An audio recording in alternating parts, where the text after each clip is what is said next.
Twila Manibudnik. Twila Wakanapatnik. Today we have formed a circle, a yarning circle, an opportunity to come together, to share in our knowledge, to share in our wisdom.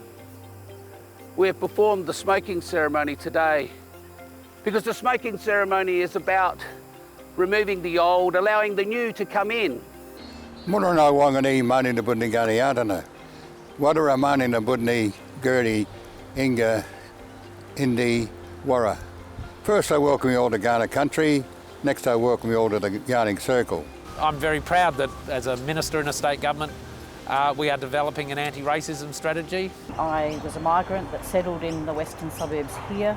English was the second language and I know personally what it feels like to experience racism. I just want to share a story that my late father spoke to me about, similar to Irma, non-English speaking background. He told me about a story that his father had shared with him when he came here in the Port Adelaide area in the early 1900s fishing, the trouble they'll have when they're out fishing, including their nets and fishing items being stolen, but also one incident of some shots being fired by another vessel when they were going out fishing in the waters. And they spoke about the injustices that they had in trying to settle into the local community. From a policing point of view, to hear how dismissive the police were, they found it deplorable that they weren't able to speak English, they weren't British people, and quite dismissive about the actions and the complaints that they were being made. The ambition for our anti-racism strategy is enormous as a workforce across 120,000 South Australian public servants, but it's even more ambitious in its thinking about how we work for the whole South Australian community. Sometimes a slow and steady approach to education is required, and this strategy is aspirational. It also provides some practical tools, and I think that's always the balance of a good strategy, action plan or policy. But I'm also reflecting on the diversity of the strategy and the numbers of people who will benefit from this strategy over time. Through education and listening and understanding the history and experience of these diverse communities, we can only gain better understanding and put in place better systems and processes to support the well-being of the community.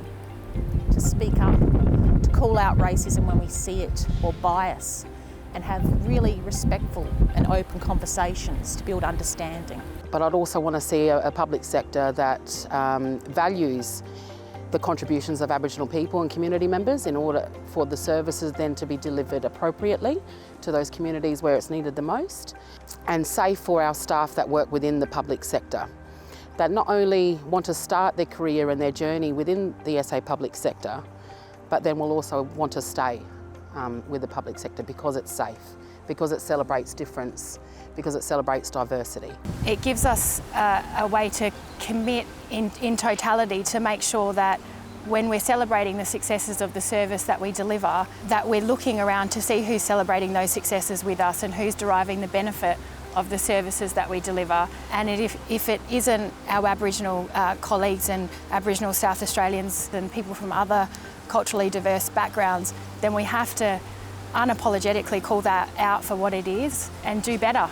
It's my fervent hope that this strategy encourages everyone in the public sector and everyone in our community to think about every interaction being one that is steeped in respect and inclusion. My father came to Australia in 1957 as a refugee. He came here for safety and he found it, he found freedom. But my dad was lucky, he was white and blonde and 6 foot tall and didn't suffer the same racism that many of past and future and current migrants face and refugees face.